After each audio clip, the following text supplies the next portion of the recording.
Welcome to the Contagion podcast, where we spread inspiration one story at a time. I am your host, Holly Jean Jackson.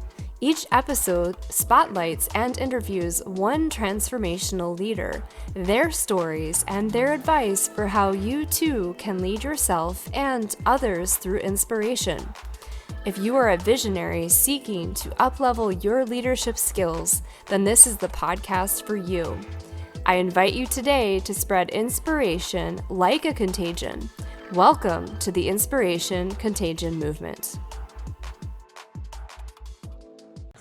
Welcome to episode 20 of the Contagion podcast. This week's episode will also be available on YouTube as we're recording this live. This week, our guest is Lex Gillette. Lex Gillette is a globally recognized Paralympic track and field athlete for Team USA. Over his career, he has won 4 Paralympic medals, 4 world champion crowns, and even holds the world record in the long jump for totally blind athletes. At the age of 8, Lex was told by doctors that he would never see again. Little did he know that that traumatic event would help him focus on his life and goals more clearly than any set of eyes. He is currently training for the upcoming Tokyo Paralympic Games, where he is aiming to bring back gold for the United States. As a speaker, Lex aims to help his audiences see more than what is in front of their eyes. After all, it is not the sight that determines our success. It's seeing a vision and doing everything in our power to bring it into fruition. Lex sums those words up nicely in his mantra: no need for sight when you have a vision. Today, you will be inspired. Today, you will be motivated. You will learn about who you are and how to become the person you desire to be. Today, our guest on the podcast believes that you can truly teach people to see. Welcome to the podcast, Lex. Oh my gosh, Holly, that was pretty phenomenal. Oh. I need to hire you as my height woman. Oh, thank you. I'd love to do that anytime. I'm your gal. Well, it's so great. I'm so grateful to have you on the podcast. I've seen some of your talks through, I think, John Powell and CEG Worldwide. You're amazing. Your story is phenomenal. But why don't you just start by telling us a little bit more about your background and yourself? Yep. I grew up in North Carolina, so I'm from the East Coast originally. And up until I was 8 years old, I could see, I had 20/20 eyesight.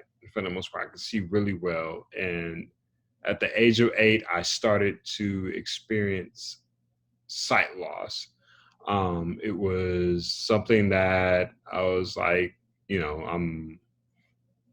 things are blurry, things are faint, things are not able to be seen as what I'm used to. And so it was me telling my mom that, hey, I don't know what's going on right now. And we were thinking that, hey, maybe something is going on. Maybe you got something in your eyes from playing outside earlier that day. And we took some water, we cleaned my eyes out, and it made my eyes feel better, but it didn't clear my sight any. So the next thought was to, all right, maybe you go to sleep, wake up in the morning, and everything will be okay. But when I woke up the next morning, nothing had changed. So I went to the doctor, and after an examination, they said I needed to have an emergency operation because I was suffering from retina detachments. And so I didn't experience any sort of accident, any sort of blunt force to the head or anything like that. And that literally led to a string of 10 operations when I was 8 years old. And I've had a total of 13 in total. After the last one, doctors said that there was nothing else they could do to help my sight. And they said that I would eventually become blind. And that was tough. I mean, you have someone that is giving you this diagnosis. And although at 8 years old, you don't really know what's going on, at the end of the day, you hear a person's vocal inflection, you hear the things that they're saying, and they're saying really big words that you don't understand, but you know that the sense, kind of the mood of their voice is like, you know what, this isn't good. And I could sense that at 8 years old. And after the last one, they were like, look, we can't do anything else. So it was going home, going through your normal routine, eventually going to sleep at night, waking up the next morning, seeing a little less than what you did the day before, until one day I woke up and I couldn't make out much of anything. And it was definitely challenging, for sure. Wow. And ever since you were little, did you know that you wanted to, compete in the Olympics, or was that something that came later on? It came later on, for sure. It came later on. And my mom's side of the family is the athletic side. So they played everything from softball, baseball, volleyball, basketball. They played all of the sports. And um I knew that that's where my athletic side came from. And even before I lost my sight, I played rec league baseball, and I played your typical backyard sports. But once I lost my sight, my mom, she committed herself to finding all of the resources, all of the tools, everything that would help me be successful and be independent in life. When I got into high school, that's when I met Brian Whitmer, and he was my teacher of the visually impaired. And he taught me about Paralympic sport, adapted recreation. And he told me that, you know what, you could potentially travel the world and break records and win medals. And, that was really exciting. And he noticed that because we had a physical fitness test that all of the kids in my school had to participate in. And my mom kept me in public school because she felt like that was a more of a real world experience for me, being able to participate and interact alongside my sighted peers. So, it's all I really know at the end of the day, is competing against other people who can see. And once I was introduced to the sport, it was like, oh man, this is really cool. This is something I could potentially be really good in. And one thing led to another, and I was on my high school track team, and next thing you know, I made it to my first Paralympic game. So it was amazing. That is amazing. And it sounds like, I'm very inspired by your mom too, making sure that she committed to getting you the resources that you need so you could have that amazing and truly inspiring life. Like, let me just tell everybody who's listening, if you call Lex's cell phone number, if you have it, his voicemail is so inspiring. He's like, I'm busy inspiring other people right now. That's why Uh, you have my voicemail. yeah, man, Holly, I will, in all honesty, like I'm I'm fortunate enough to train and compete in the sport that I love. But even before I got to that point, it was the home environment. It was everything that my mom established for me as a young child. It was like taking out the trash and washing the dishes, cleaning your room, cleaning the bathroom, washing your own clothes, and all of those things really set me up for a life of success. And I hated all of those things at the time. But you look back at it right now, and it's like, man, that was the absolute best thing for me, because her main goal was to make sure that I would go into the world, that I could survive and fend for myself. She wanted me to graduate from high school, get a high school diploma, get a job, contribute to society just like the next person. And yeah, I mean that was it. Sport fortunately came further along the road. But I think that everything that my mom taught me from the home environment, that really helped me propel to levels in life that I would have never imagined. Yeah, I bet your mom is your biggest fan. Amazing. She's amazing. So, Lex, can you tell us what makes you such an inspirational leader, or what's your secret sauce? Secret sauce. Oh, I can't even, you know what? I can't even take credit for it. I think that it's my mom. It's my orientation and mobility specialist. And for those who may not know what that is, an orientation and mobility specialist is someone who, as a person who's blind or visually impaired, they are that's the individual that helps you navigate, that helps you maneuver through this world confidently, who helps you know how to get from your front door to the school bus, who helps you get from your school bus to your first class at school, from each class to each class, to from classroom to the cafeteria, from the cafeteria to the gym, from the gym back to your class, from the class back to the school bus, from the school bus back to your home. So this person is literally sketching out they're making this map so that you know how to navigate all of the important areas of life that you need to get to.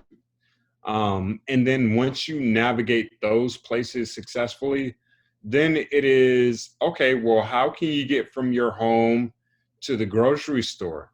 How do you get from your home to a local restaurant? And this person is literally helping you navigate to these areas, excuse me,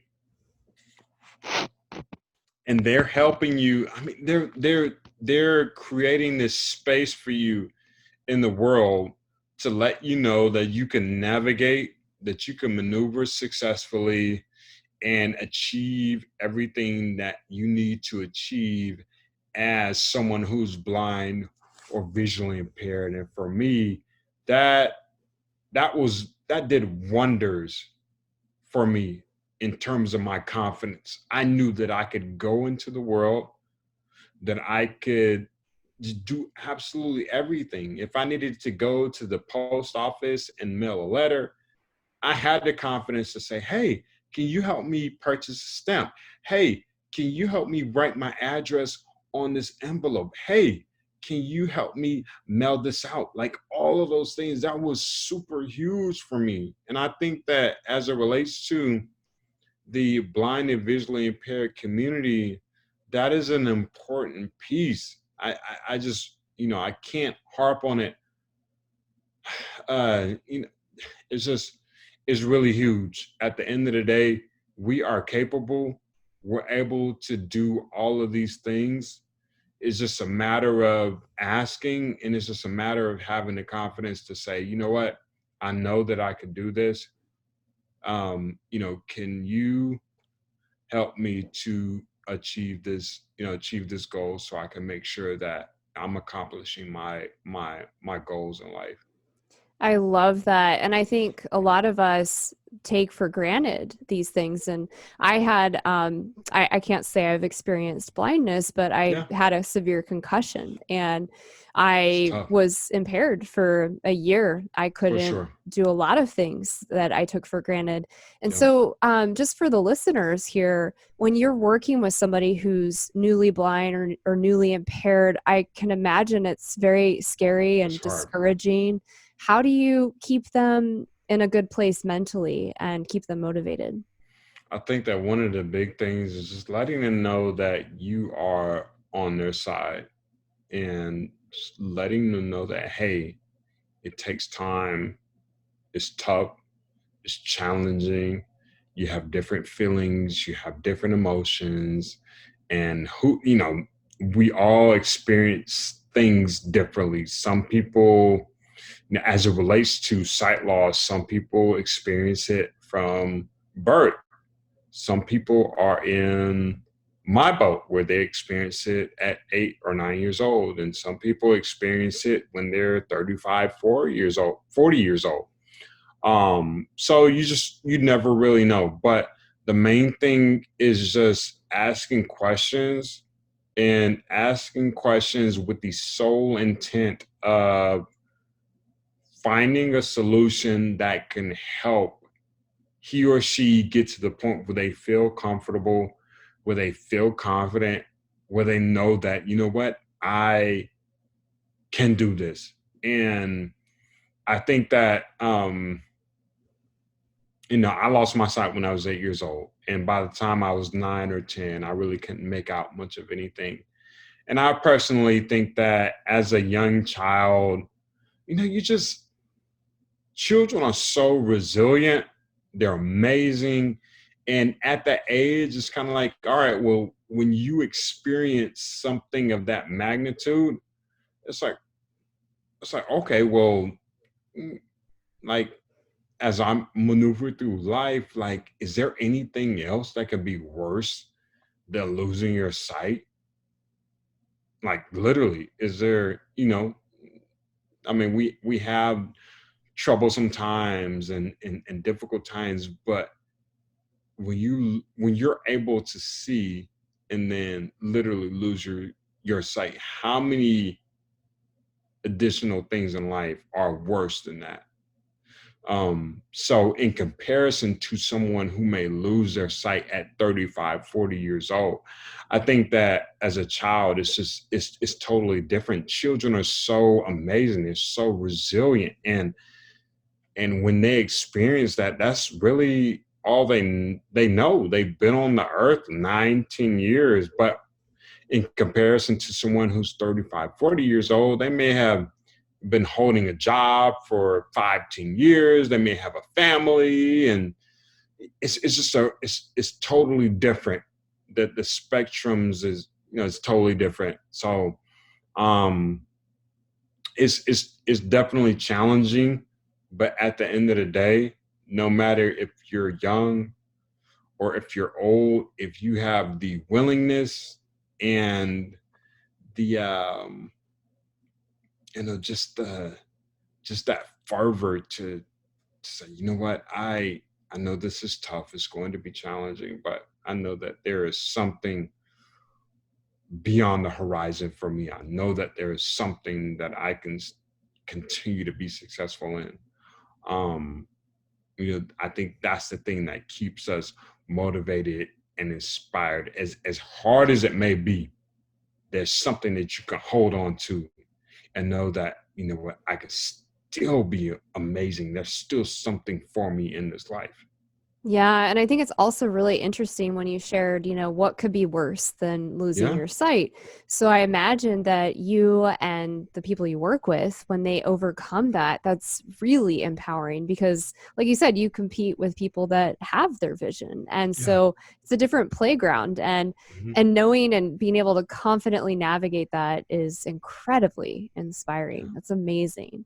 Yeah. So, Lex, why don't you tell us what inspiration means to you? Oh my gosh. How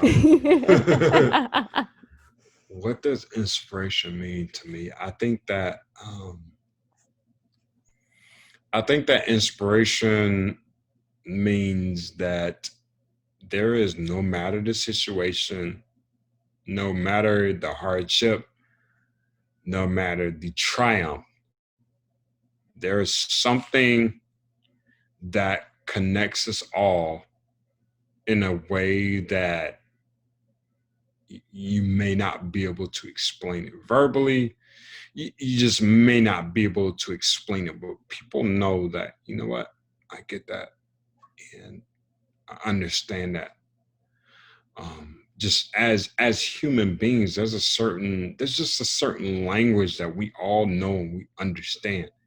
And it doesn't matter what race we are, it doesn't matter what background we are, it doesn't matter any of that. You understand and you know that, oh man, that's wow. Like that's impactful. That is just imperative to my journey moving forward. Um, and my situation, I'm not able to see it physically, but I can hear it, I can feel it, I can smell it, I can taste it.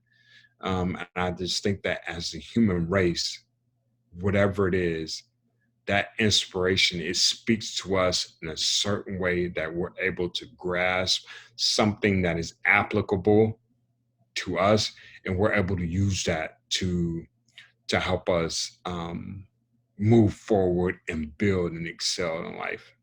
I love that, this like kind of energetic and explainable Yeah. connection amongst us. And I have to share, Lex, because what you emailed me was so spot on. I'm just going to verbatim read it because it was Okay. really beautiful. So when I asked Lex what he was most excited to share with the audience regarding inspiration, this is his words exactly. Although our eyes may see extreme poverty, immense struggle, or daunting obstacles, we can find solace in knowing that a vision, particularly a vision of success and hope, will pierce through any despair and set the path for an abundance of positive growth. Mm, Living with blindness for 25 plus years has taught me that whether you're sighted or not, there is no need for sight when you have a vision. mm. That to me, that embodies Yeah. inspiration. That's beautiful. Yeah. No, Yeah. I appreciate you reading that, and I mean that's literally true, because I think that a lot of people hear that mantra, "No need for sight" when you have a vision, and they may say, "Oh, well, that's specific to someone who's blind or visually impaired," but it's not. It's really not. It is, yeah, sight at the end of the day is temporary. You see things, you see people smiling, you see people frowning, you see a cloudy day, you see a sunny day. There's so many things that you see, but when it comes to a vision, that isn't, that doesn't waver.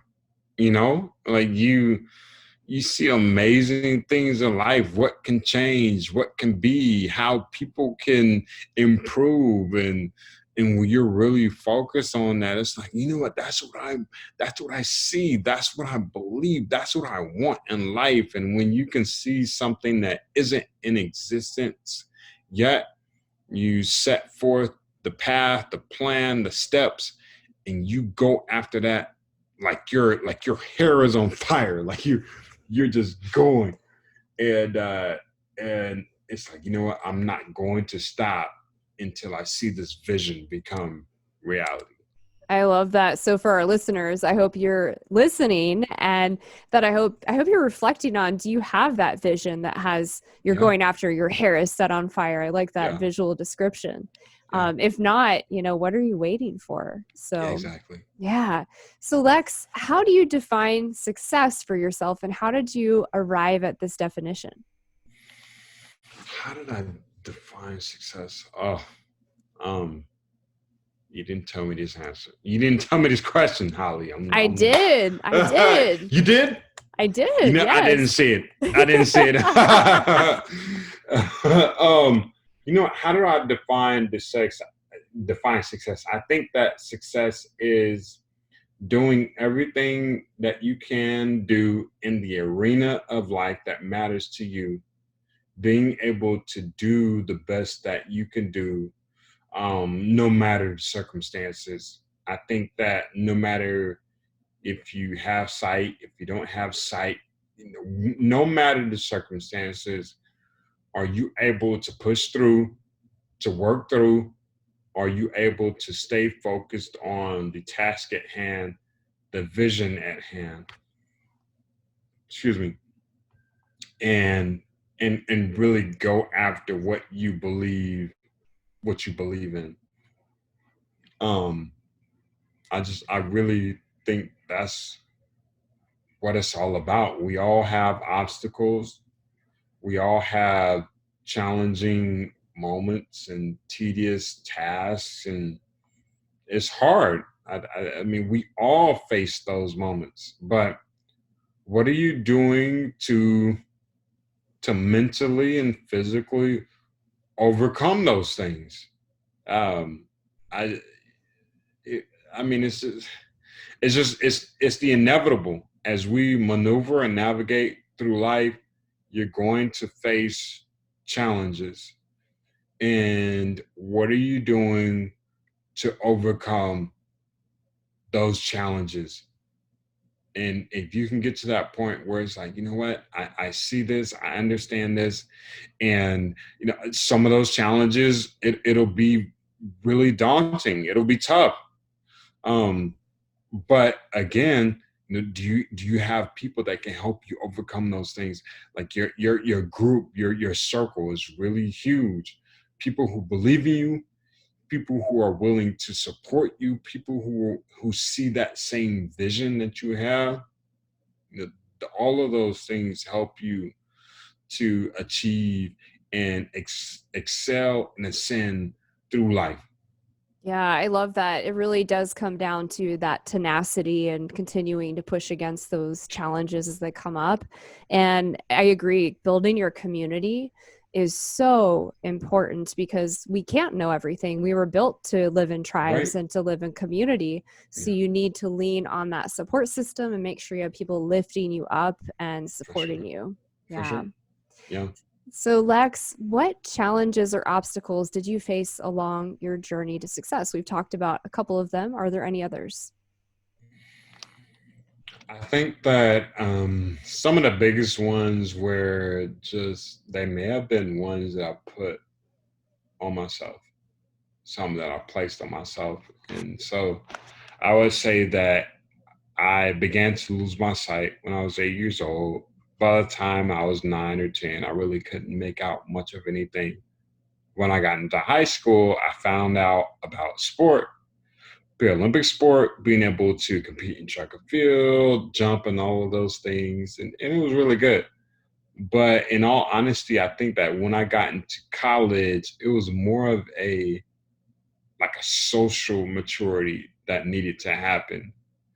And it was me being able to advocate for myself, to let people know this is what helps me. This isn't what helps me.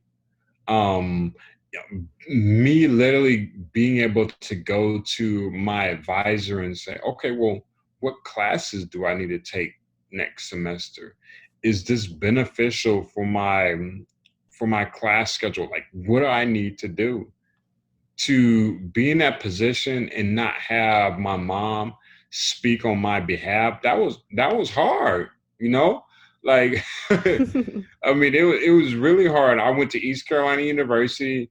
You have 25,000 plus students who attend the school, and it's a crazy situation.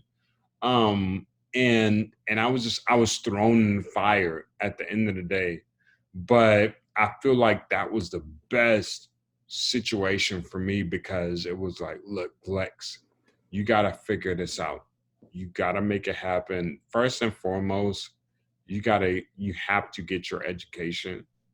Not only for myself, but in all honesty, I didn't want to let my mom down, you know. Um, and yeah, I mean, it was just trying to figure it all out and just learning about different social groups and learning how to something as simple as getting to the different cafeterias and asking for people for assistance and all of those things. Like, it was literally, I just had to figure it out from a social standpoint. But I can honestly say, by the time I was a junior in college, it was like, you know what? I'm good.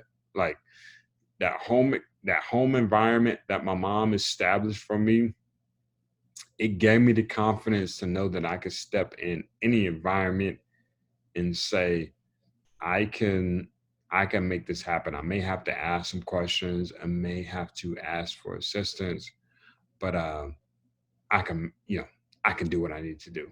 Yeah, and I think that people take for granted how much confidence is required for us to Yeah, ask for help and it's how hard. yeah, and how hard it is to advocate for ourselves. So I think that a lot of people, let's be real, in this Yeah. world don't even learn this in college. So it's great that you learned that and that you teach that in your Yeah. business. That's great.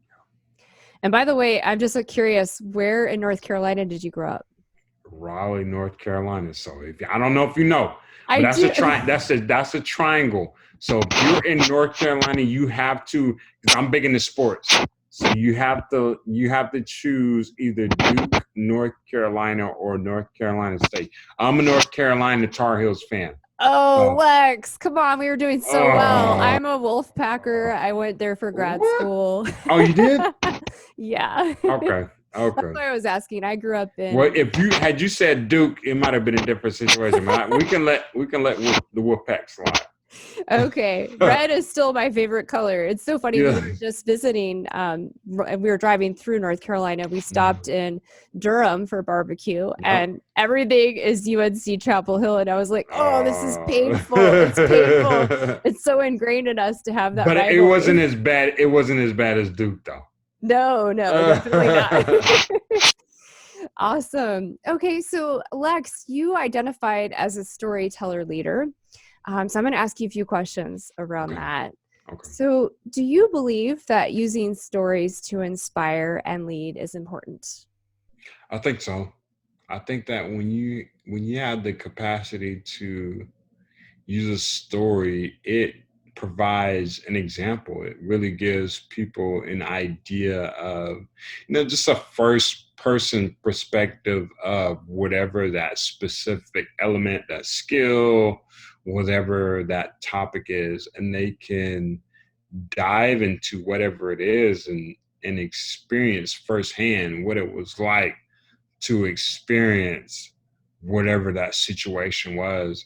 And me personally, as a speaker, like, I want people to understand what it was like. I want them to have an idea of the emotions and the feelings, and the cool thing about having been able to see at one point, it's like, okay, well, I can talk about the different colors. I can talk about different things that give me a it's just an imagination, if you will, and to be able to portray that to people that listen, that's huge for me. I want them to be able to step inside my shoes and experience what it's like to be in my space. So that's huge for me as a storyteller, because I want people to know that, hey, this is what it's like. This is firsthand experience what it is to be blind, or whatever experiences that come with that. Yeah, I think stories are so powerful, especially like you Yeah. said, when you find skilled people that know how to speak and bring Yeah. people into the room, which Yeah. really requires a great deal of bravery because you're being incredibly authentic, For sure. incredibly real. And so your story is just amazing, and you do such a great job of bringing people in the room. Yeah. So, Lex, what are some key transformational stories that have stuck with you over time that inspired you the most? One of the biggest ones that helped me is once I lost my sight. In my head, I always felt like I wanted to, I wanted to be a lawyer, and I wanted to be a writer. But one of the other things that I wanted to do is I love sports, and I felt like, you know what, I'm gonna be a basketball player. And once I lost my sight, I knew that probably wasn't going to happen, right? But I purchased this basketball goal, the type of goal that was designed for the top of a closet door. And I hung that on my closet door, and I took the ball. I used to shoot. I was absolutely terrible at it because I never really knew when the ball would go through the hoop. But what I did was that I took a safety pin and I tied the bottom loops of the net together, so that now when I would shoot, the ball would stay inside of the net and not fall through to the ground. So I would know that, you know what, when I shoot and I would score, the ball would stay inside of the net. And the first thing that I did was I started to acknowledge where everything was positioned inside of my bedroom, where my bed was, where my dresser was, where my desk was, I had another dresser that was across the room. And it started to create this vision. I began to visualize where everything was in relation to where that that net was. And so it got to the point where I literally felt like I knew where that rim was, where that goal was, and I would shoot. And those first few times I was terrible. But as I began to envision where that rim was, I was like, you know what? I, I think I see this. Like I feel like I know where this is.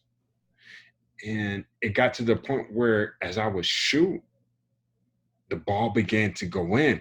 And it eventually got to the point where I could stand anywhere in my room and I could drain that shot.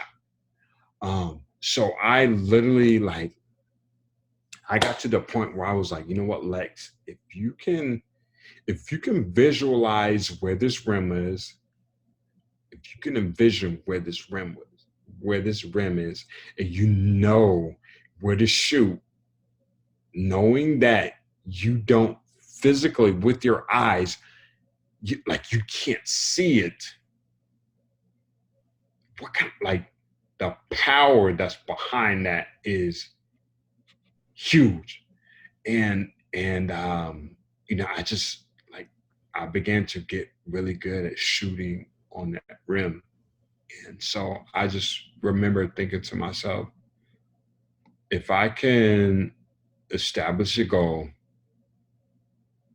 if I know where that goal is, if I can solidify where it is, and if I, as a blind person, can mentally see where this is, if I can aim, if I can shoot, if I can score,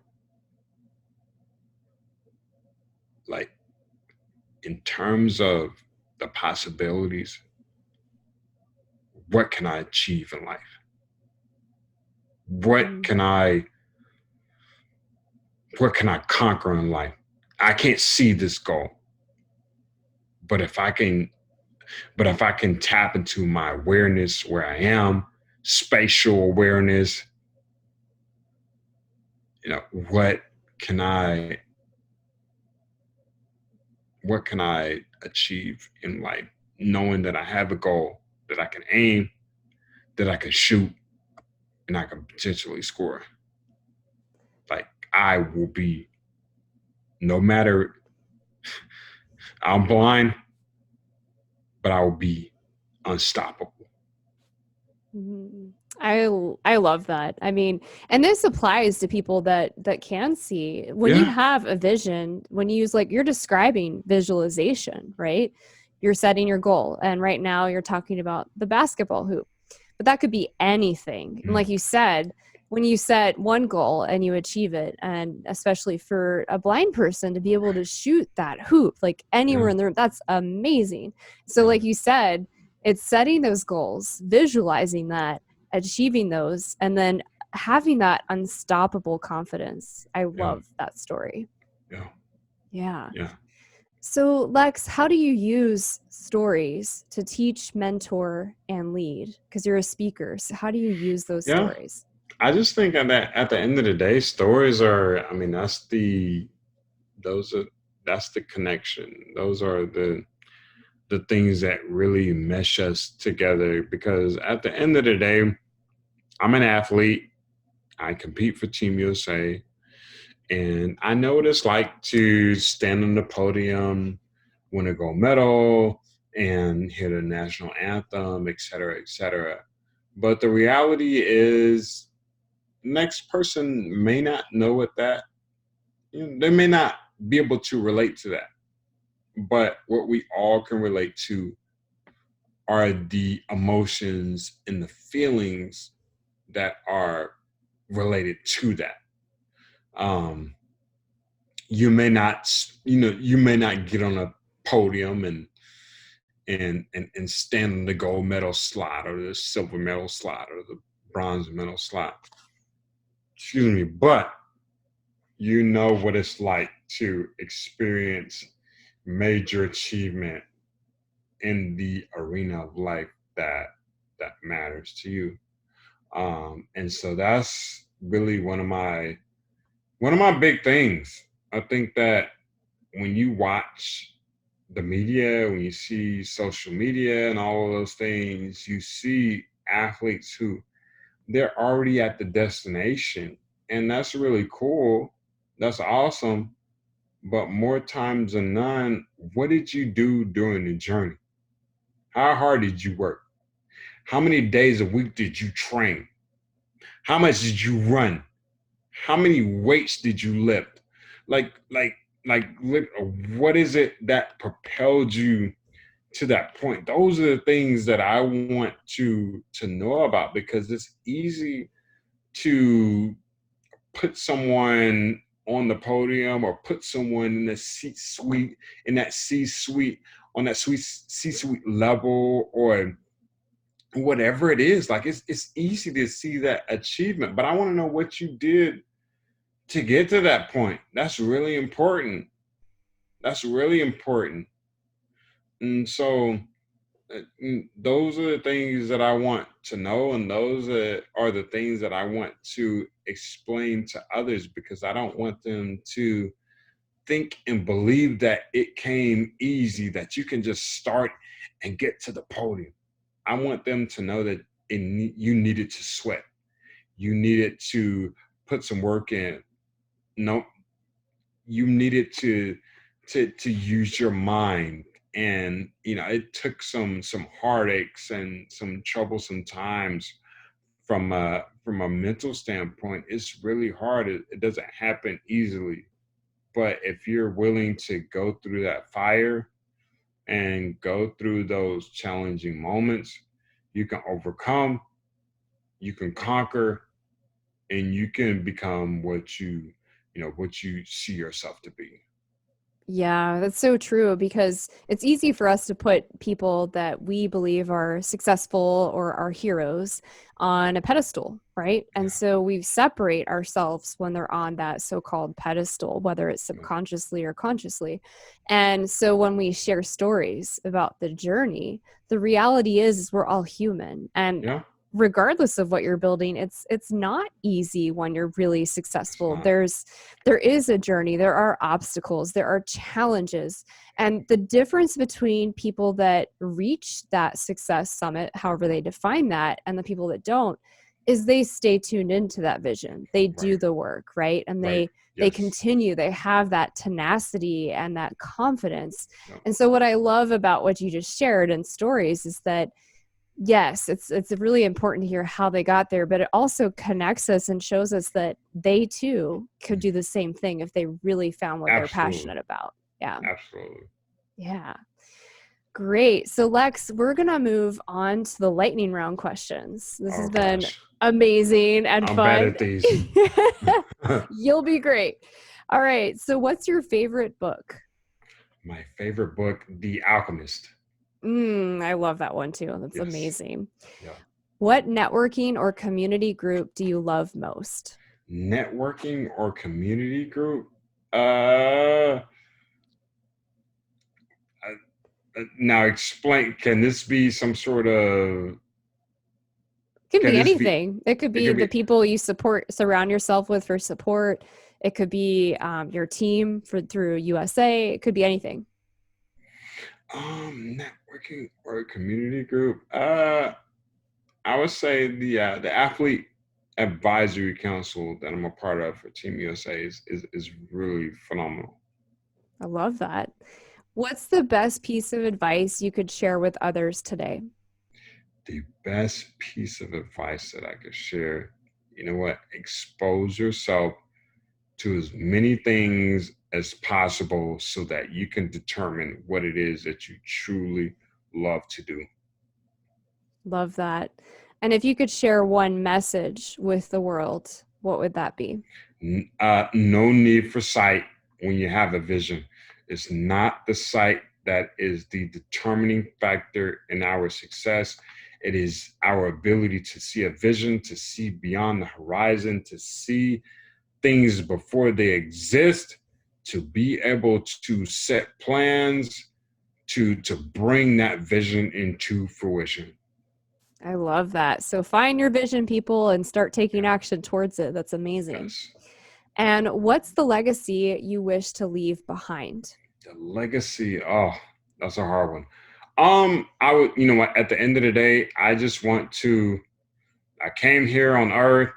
I think that I want to leave something on this earth, something positive, something that people can capture, something that people can grasp to make themselves in whatever communities and cultures they are a part of. I want them to be able to make that better than what it was when I came here.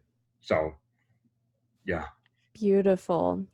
All right. So, for all of our listeners on the show, I hope you enjoyed this as much as me and that you were inspired, motivated, and working on your vision if you don't have one. Lex is also sharing an article that he created on LinkedIn called Tethers, where he uses his athletic experiences to highlight the power of connection and how critical it is to our success, both personally and professionally. He wants to share it with the world, so the link will be in the show notes so you can check that out. And Yes. Today, we need connection more than anything. For sure. And I will also have a link to his website and all of his social media links so you can learn more about Lex and his speaking engagements and how to reach out to him. Lex, is there anything else you'd like to share? You know what? At the end of the day, I know that it is, we're experiencing so much right now. And, Holly mentioned it, the connection piece is huge. I know that when I found out that the games were going to be postponed to 2021, it was tough. It was challenging, but the relationships and the connections that we have to people who support us, who love us, be vulnerable, be transparent. We're in this together at the end of the day. Although our destinations may be different, we feel the same emotions, the same feelings. And if we can collaborate, connect, and mesh with each other, we'll reach the destinations that we specifically want to get to. So don't underestimate the power of connection because it's huge. And she mentioned it. There's that LinkedIn article that I wrote. Read that, check that out. I hope that it is beneficial to you. And let's stay connected. And after everything kind of dies down that we're dealing with right now, continue to stay connected. That is what helps us fly. At the end of the day, we have so much within us, and the connection piece is really huge. We can be better than what we're able to be alone. I love that. Yeah, I think that this situation in the world right now gives us the opportunity to re-examine and explore how we connect and how we can be even better in the world. Right. So thank you so much, Lex. I really appreciate you taking the time to share your wisdom and experiences with our listeners. Thank you, Holly, so much. Thank you. And to our listeners, I look forward to seeing you next week on the Inspiration Contagion podcast.